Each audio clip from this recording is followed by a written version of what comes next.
Araw-araw, madalas nating limutin ang mga bagay na sa atin ay dumating. Akala natin ay laging nandyan lang, hanggang biglang nawala, saka lang aaminin. Huwag mong isipin na hawak mo ang panahon, na di ka iiwanan kung anong meron ngayon. Ang bawat yakap, bawat ngiti, bawat pangarap, pwedeng maging alaala bago mo pa masambit. Pahalagahan mo kung anong meron ka, mahalin at respetuhin. Pagyamanin mo pa, dahil hindi mo alam kung hanggang kailan ang meron ka ngayon. Pwedeng biglang mapag-iwanan. Huwag abusuhin, huwag baliwalain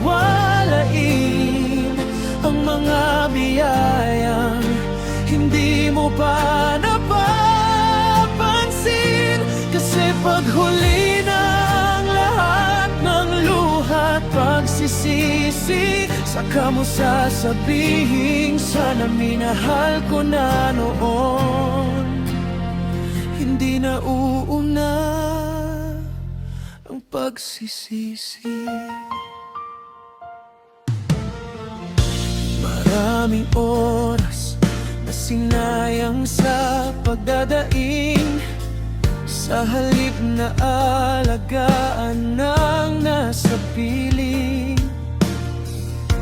Akala natin may bukas pang laging handa, pero may mga bagay na minsan lang dumadaan. Kaya habang nandyan pa, yakapin ng mahigpit, iparamdam ang halaga bago pa ito mapatid. Ang simpleng ngayon, huwag gawing bukas, baka ang hinihintay mo matagal nang lumipas. Pahalagahan mo kung anong meron ka, mahalin at respetuhin. Pagyamanin mo pa, dahil hindi mo alam kung hanggang kailan ang meron ka ngayon.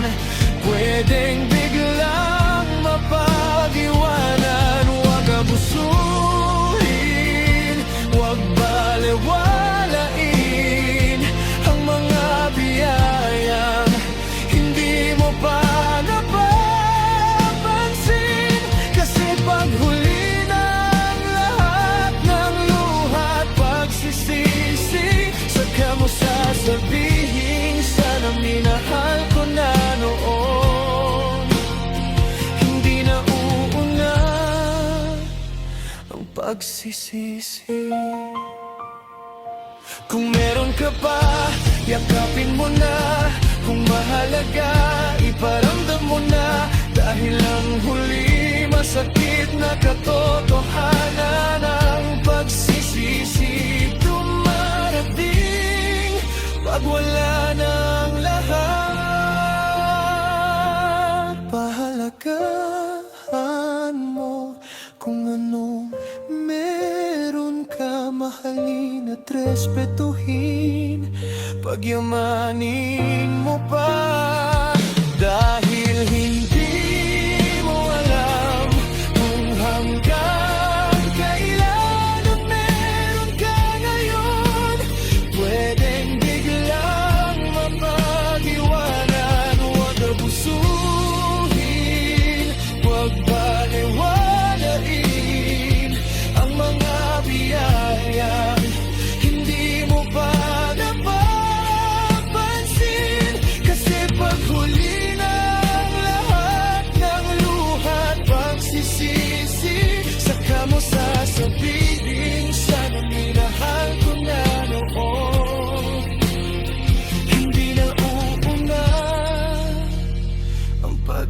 pagsisisi.